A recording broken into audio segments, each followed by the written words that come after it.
The aroma of freshly brewed coffee mingled with the scent of Caroline's favorite jasmine tea, a familiar morning symphony in the Blackwood kitchen.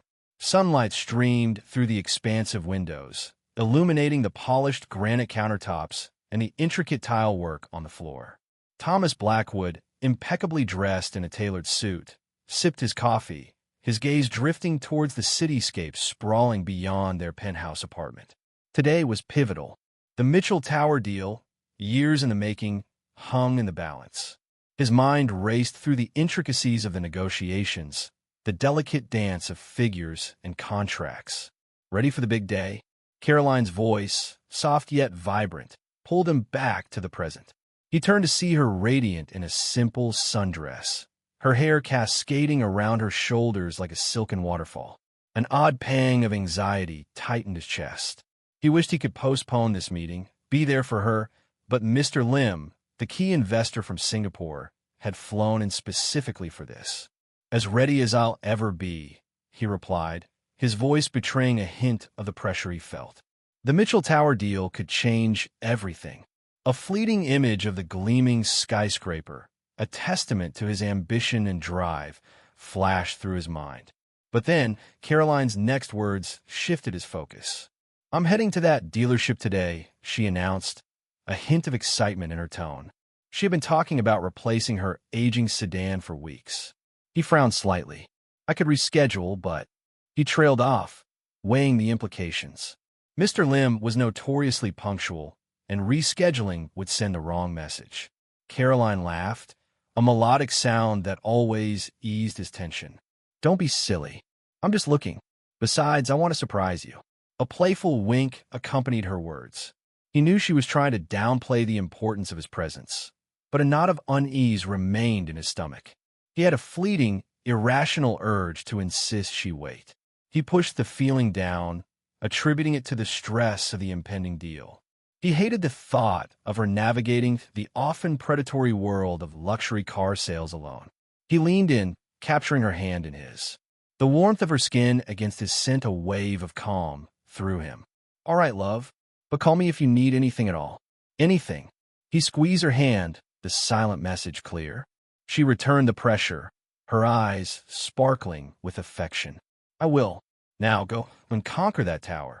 Her light tone masked an underlying concern.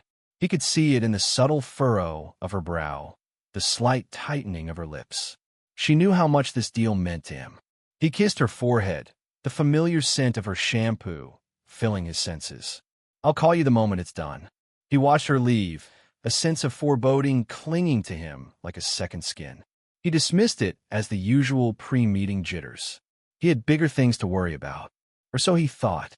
Hours later, the meeting with Mr. Lim concluded successfully. Relief washed over Thomas, a tangible wave of satisfaction. He reached for his phone, eager to share the good news with Caroline.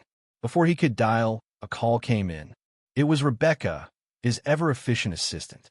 "Mr. Blackwood, you have a message from a Jenny Martinez at Wilshire Motors. She insists it's urgent." Wilshire Motors. That's where Caroline had gone. A cold dread gripped his heart. He abruptly ended the call with Rebecca and dialed Caroline's number. It went straight to voicemail. He called Jenny Martinez directly. Her voice was hesitant, laced with a nervous energy that set his teeth on edge. "Mr. Blackwood, I witnessed something concerning involving your wife at the dealership earlier today. The sales manager, Bradley Harrington, treated her poorly. I felt I had to tell you." His blood ran cold. He pressed for details, each word she uttered painting a vivid picture of Caroline's humiliation. Harrington had dismissed her based on her appearance, assuming she couldn't afford their cars. He had spoken to her condescendingly, his words dripping with disdain. The image of Caroline, her pride wounded, her spirit crushed, seared itself into his mind. A slow, burning rage began to consume him. He thanked Jenny, his voice deceptively calm, and immediately set his plan in motion. He called Marcus Chun, his head of security. "I need everything you can find on Bradley Harrington. His work history, his personal life, everything." Then he contacted Howard Finch, his attorney. "I need you to draft a cease and desist letter to Wilshire Motors. We're going to make an example of them." His driver, Frank, noticing the shift in Thomas's demeanor, cautiously inquired, "Everything all right, sir?" "No, Frank," Thomas replied, his voice laced with ice. "Everything is most certainly not all right." He stared out the window, the city lights blurring into an indistinguishable mass. Frank's passive acceptance of injustice grated on him. He wouldn't stand idly by. He would make them pay. Over the next few days, a whirlwind of activity ensued. David Wallace, his trusted investigator, unearthed a trove of information on Harrington, revealing a pattern of discriminatory behavior towards customers. The cease and desist letter was sent, followed by a carefully orchestrated media campaign. He contacted Louise Gardner, a respected journalist known for her investigative work, and fed her the information. The story exploded, exposing Wilshire Motors' discriminatory practices and sparking public outrage. Caroline had retreated into herself, the hurt evident in her quiet demeanor. He held her close, whispering words of comfort, promising to make things right. He saw a flicker of her usual fire in her eyes when news of the unfolding scandal broke. It wasn't about revenge, not entirely. It was about justice, about ensuring that no one else would be subjected to such treatment. He saw the quiet satisfaction in her eyes as Wilshire Motors issued a public apology, fired Harrington, and implemented mandatory sensitivity training for all employees. The Mitchell Tower deal faded into the background, a mere footnote compared to the quiet victory he had achieved for his wife. He looked at Caroline, her hand resting in his. The storm had passed, leaving a quiet strength in its wake. He knew, with absolute certainty, that he would move mountains for her, again and again. The muted hum of the city, filtered through the triple-paned glass of his office 50 floors up, barely registered in Thomas Blackwood's consciousness. His gaze, sharp and unwavering, was fixed on Mr. Lim, the Singaporean investor seated across the mahogany table. Millions hung in the balance of this meeting, the culmination of months of meticulous planning and negotiation. Yet, a nagging unease gnawed at the edges of his focus. He'd sent Caroline a text an hour ago, checking in on her car shopping trip. Still no reply. He tapped his phone against the polished wood, the rhythmic click a counterpoint to the smooth flow of the conversation. "As you can see, Mr. Lim," the projected returns. Thomas's voice was steady, betraying none of the subtle disquiet within. He pushed the unease aside, reminding himself of the importance of this deal, the expansion it represented, the future it secured. He glanced at the cityscape stretched out before him, the miniature cars crawling along the ribbons of highway below. One of those cars contained Caroline. Where was she? A discreet vibration against the table announced an incoming call. Rebecca, his assistant, would never interrupt a meeting of this magnitude unless it was absolutely crucial. A flicker of apprehension tightened his chest. He excused himself with a curt nod to Mr. Lim and stepped into the adjoining office. "Yes, Rebecca." His voice was clipped, his patience already wearing thin. "There's A. Jenny Martinez on the line. From Wilshire Motors. She insists on speaking with you." Wilshire Motors. Caroline. The unease solidified into a cold knot in his stomach. "Put her through." He held the phone to his ear, the silence stretching with each passing second, pregnant with an unspoken tension. "Thomas Blackwood?" The voice on the other end was hesitant, laced with a nervous tremor. A sense of foreboding washed over him. "Speaking," he replied, his voice a low rumble, each word carefully measured. "I'm calling because something happened that shouldn't have. Mrs. Blackwood was treated inappropriately." Inappropriately. The word hung in the air, a vague, ominous cloud. He could feel the muscles in his jaw tightening. "Explain." He leaned against the window, his gaze fixed on the cityscape, the vibrant hues now muted, as if a filter had been placed over the world. Mrs. Blackwood came in to look at the new S-Class. The voice continued, each word a hesitant step on thin ice. "And well, they made assumptions based on how she was dressed. They escorted her out, said she was wasting their time." Thomas closed his eyes, picturing Caroline, her quiet elegance, the gentle curve of her smile.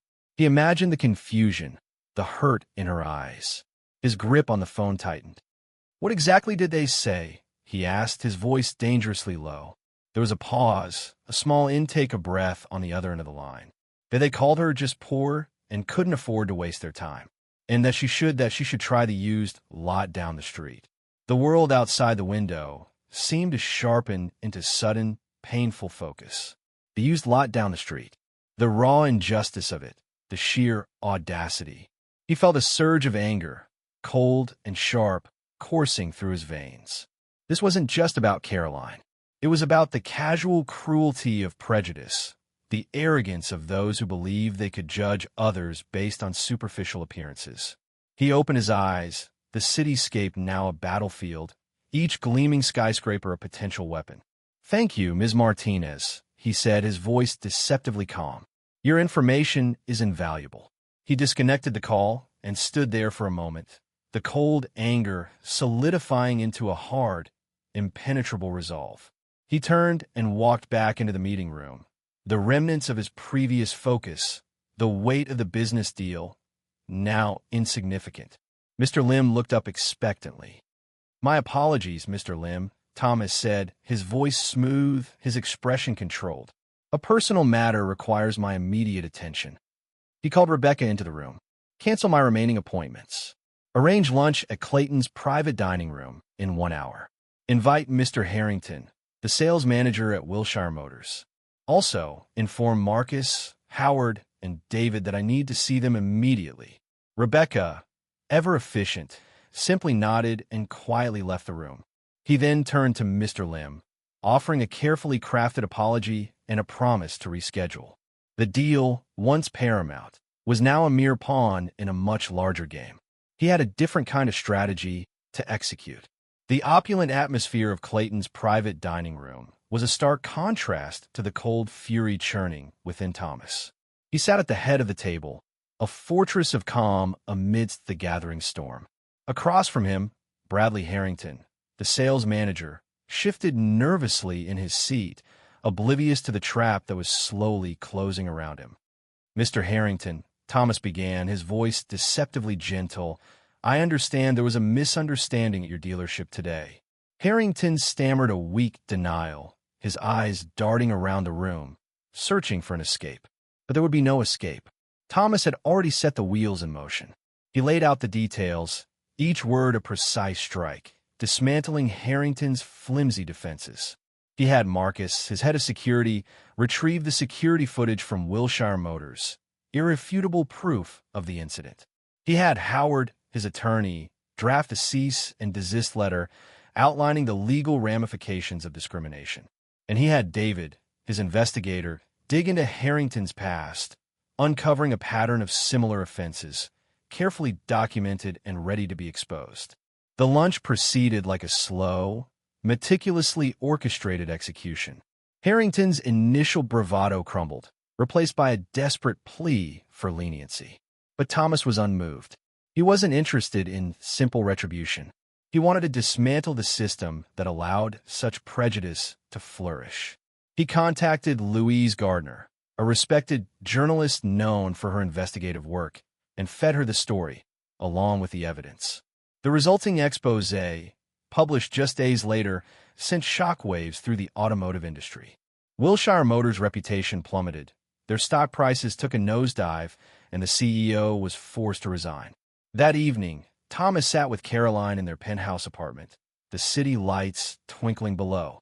He recounted the day's events, omitting the darker details, focusing on the positive changes he had been able to effect. He watched as a quiet smile played on Caroline's lips. The initial hurt had faded, replaced by a sense of quiet satisfaction. He knew she didn't need grand gestures or public apologies. She simply needed to know that he saw her, that he valued her, that he would always fight for her, even in the smallest of battles. He reached out and took her hand, the warmth of her touch a silent affirmation of the bond they shared, a bond that transcended wealth and status, a bond built on mutual respect and unwavering love. The muted hum of the city, filtered through the triple-paned glass of his office, barely registered. Thomas Blackwood's attention was laser-focused on the Singaporean investor across his desk, Mr. Lim. Billions hung in the balance, a deal years in the making. Yet, a prickle of unease, a discordant note in the otherwise harmonious symphony of closing a major acquisition, tugged at him. Caroline. She should have been back by now. He glanced at the clock an hour past her estimated return. He suppressed the urge to call, reminding himself of the importance of the present moment. Mr. Lim cleared his throat, a subtle ripple of expectation in the otherwise placid air. So, Mr. Blackwood, shall we finalize? Thomas felt the familiar thrill of the chase, the intoxicating scent of victory just within reach. He forced a smile, his grip tightening on the Mont-Blanc pen poised above the contract. But Caroline's absence was a persistent thrum beneath the surface. Just one moment, Mr. Lim. My wife, he began, the excuse sounding weak even to his own ears. Before he could finish, the soft chime of his phone echoed across the mahogany desk. Rebecca, his assistant, her voice hushed and urgent. Mr. Blackwood, I have Jenny Martinez on line 1. She says it's urgent. Jenny Martinez. The name was vaguely familiar, a junior employee at Wilshire Motors. What could she possibly want? Annoyance flickered through him, quickly followed by a sharp spike of anxiety. He excused himself, his gut twisting into a tight knot as he moved to the privacy of his adjoining office. Mr. Blackwood, Jenny's voice trembled. I had to call. I saw what happened to your wife. The blood drained from his face, the Singaporean investor, the billion-dollar deal, all fading into insignificance. What happened? Tell me everything. His voice, though controlled, carried an undercurrent of steel. Jenny recounted the incident, each word painting a vivid picture of Caroline's humiliation, the casual cruelty of the sales manager, Bradley Harrington, the dismissive wave of his hand, the condescending tone. Thomas listened, his jaw clenched, his knuckles white against the receiver. He felt a cold rage, a slow burn spreading through his veins. It wasn't simply anger. It was a violation, a transgression against something sacred. He saw Caroline's face in his mind's eye, her usual vibrant smile replaced with a look of hurt and bewilderment. Cancel everything for tomorrow, he instructed Rebecca, his voice clipped. Give me everything you can find on Wilshire Motors. Everything. He hung up, the silence in his office amplifying the storm raging within him. The drive home was a blur. Frank, his driver, sensed the shift in his employer's demeanor, the rigid posture, the silence punctuated by staccato instructions. Traffic's heavy, sir, Frank offered tentatively. Thomas barely registered the words. Problems? Frank ventured. Thomas's gaze remained fixed on the city lights blurring past. No, he said, his voice low and dangerous, but it will be. He reached for his phone. Marcus, he addressed his head of security, surveillance on Wilshire Motors. Discreet, starting immediately, and have security retrieve Caroline's phone. They misplaced it. The house was quiet, unsettlingly so. He found Caroline in the library, curled up on the window seat, a book lying unopened in her lap. The afternoon sun cast long shadows across the room, highlighting the fragility of her frame. He knelt beside her, his hand gently cupping her cheek. Her skin was cool, her eyes distant. Caroline, his voice, softened with concern, barely reached her. She flinched slightly, as if startled back to reality. Thomas, a flicker of a smile, quickly extinguished by the shadow of remembered hurt. Tell me what happened. Everything. He listened, his heart aching with each recounted detail. The casual dismissal, the thinly veiled insults, the blatant disregard for her dignity. It wasn't about the car.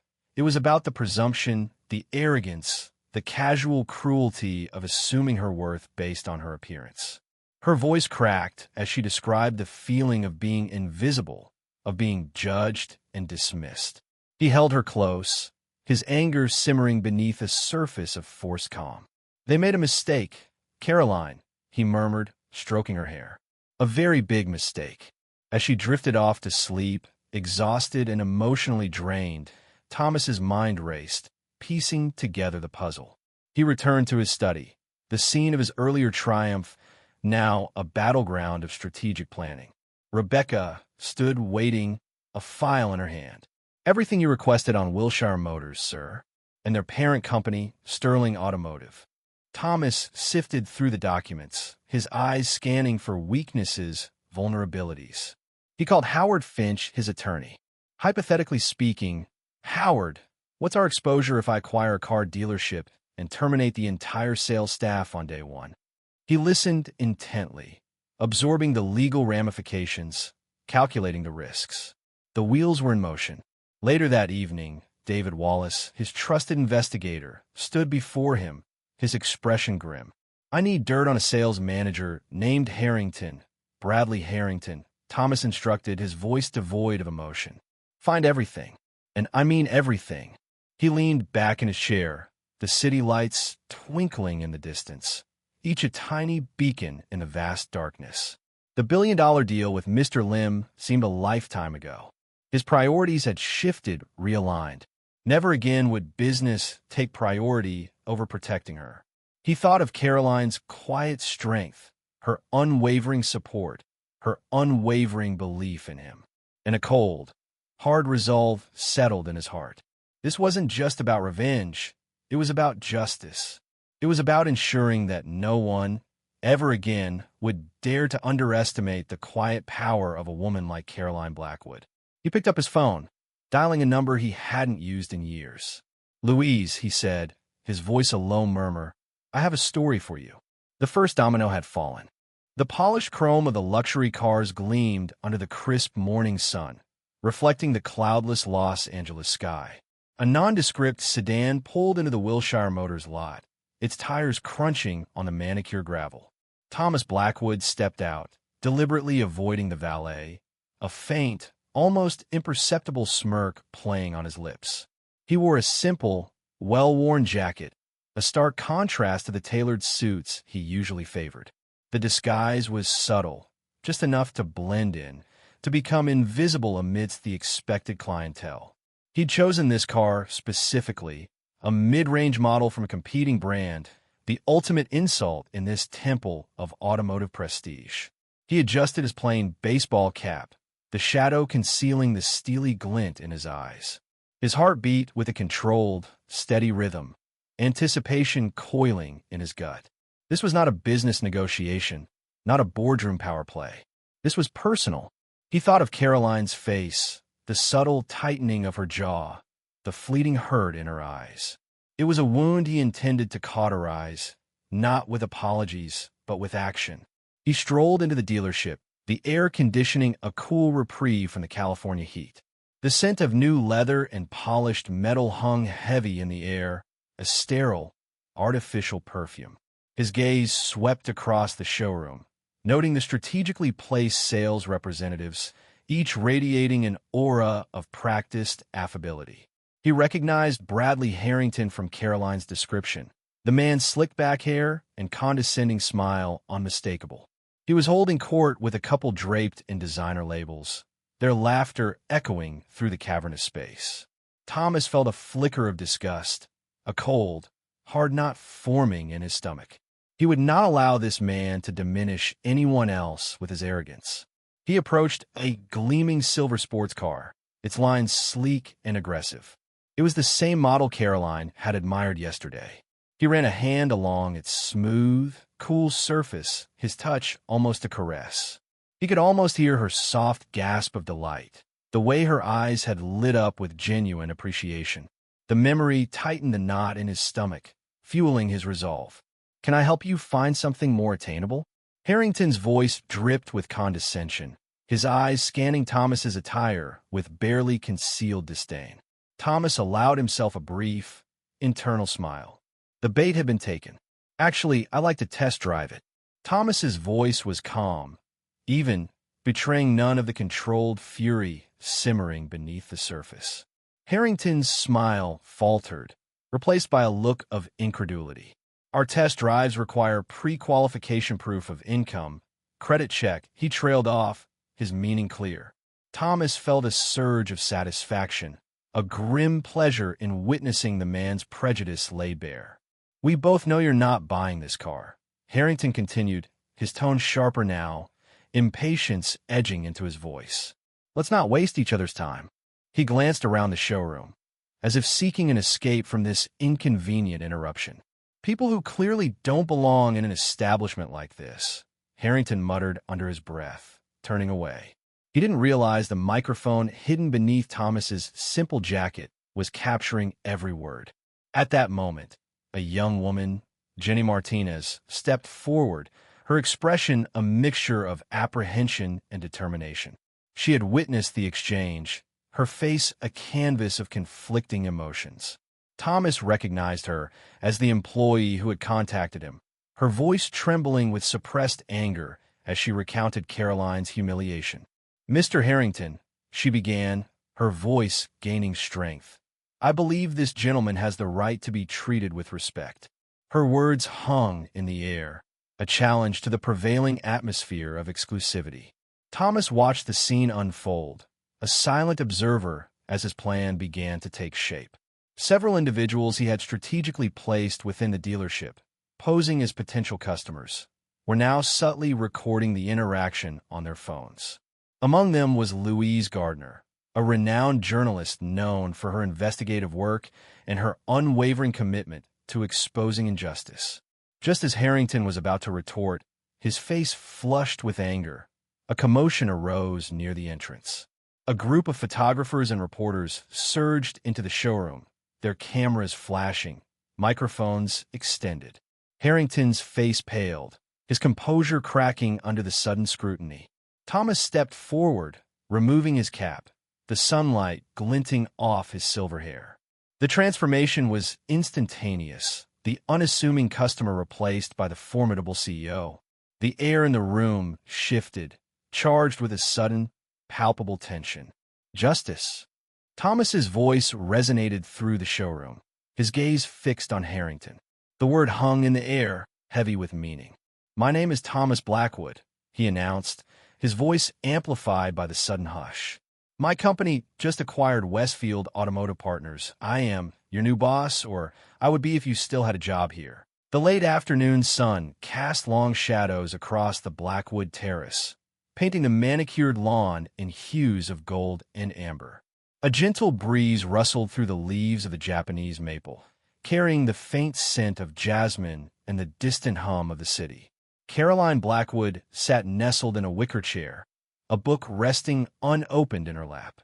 Her gaze drifted across the sprawling cityscape, a pensive expression softening the usual sharpness of her features.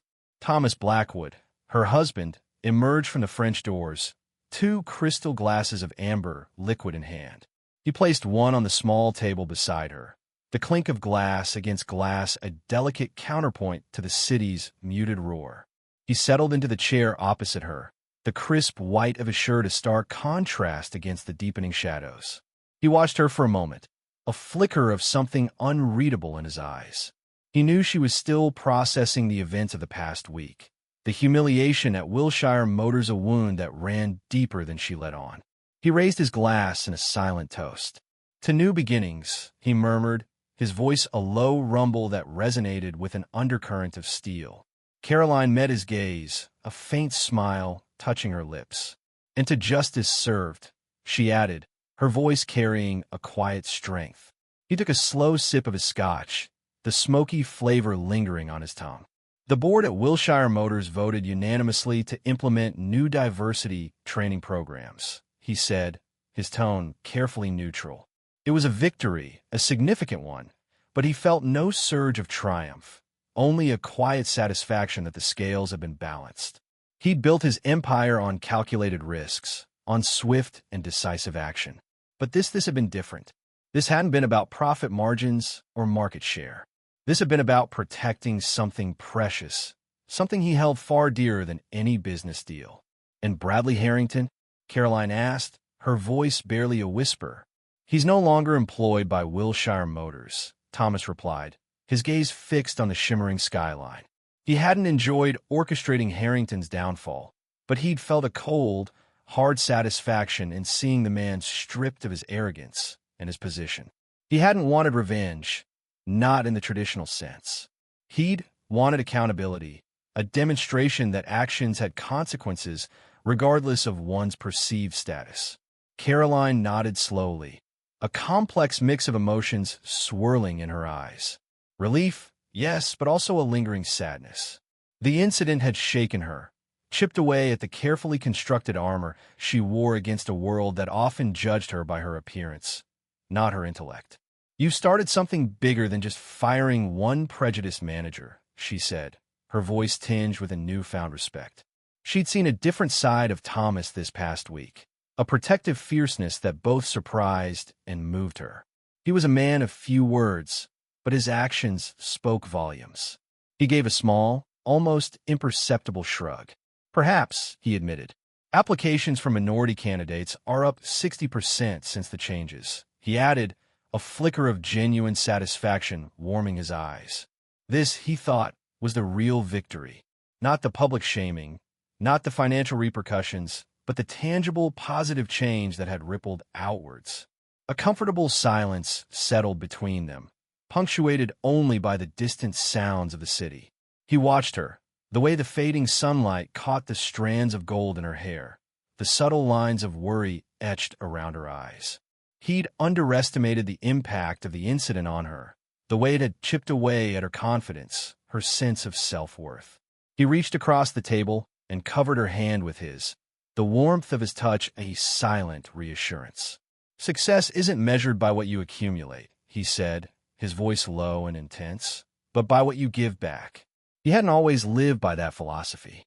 In his younger years, driven by ambition and the relentless pursuit of wealth, he'd often overlooked the human cost of his decisions. But time, and Caroline, had changed him, softened the hard edges of his ambition, revealed the deeper meaning beneath the surface of success. Caroline squeezed his hand, her gaze meeting his with a newfound understanding. "When I saw how they treated you," she said, her voice thick with emotion, "it made me realize how many others face that same prejudice every day." She'd always known that prejudice existed, lurking beneath the veneer of polite society, but experiencing it firsthand had been a jarring awakening. He nodded, his thoughts echoing hers. He'd seen it too, the subtle slights, the dismissive glances, the unspoken assumptions. He'd often ignored them, dismissed them as inconsequential. But now, seeing it through Caroline's eyes, he understood the cumulative weight of those seemingly small injustices. He knew then that he couldn't stand idly by, couldn't allow such behavior to go unchecked. Another silence descended, this one charged with unspoken emotions. The city lights began to twinkle in the distance, transforming the cityscape into a glittering tapestry of light and shadow. He swirled the remaining scotch in his glass, the amber liquid catching the reflected glow. "I finally picked a car," Caroline said, breaking the silence. Her voice held a note of lightness, a subtle shift in the atmosphere. He raised an eyebrow, a flicker of amusement dancing in his eyes. "Oh," he queried. He knew she'd been putting off the decision, the experience at Wilshire Motors having tainted the entire process. "Jenny was very helpful," she continued, a warm smile gracing her lips. "She understands the importance of customer service." He chuckled softly. Jenny Martinez, the young saleswoman who had witnessed the incident and had the courage to report it. He'd made sure she was rewarded for her integrity, promoted to a position where her talent and dedication could flourish. "The owner's wife gets whatever she wants," he murmured, his voice laced with a playful tenderness. He met her gaze, a silent promise reflected in his eyes. He would always protect her, always ensure that she was treated with the respect and dignity she deserved. The incident at Wilshire Motors had been a painful reminder of the ugliness that could lurk beneath the surface of society, but had also been a catalyst for change, a reminder of the power of one person to make a difference. And in the end, that, he realized, was the greatest success of all.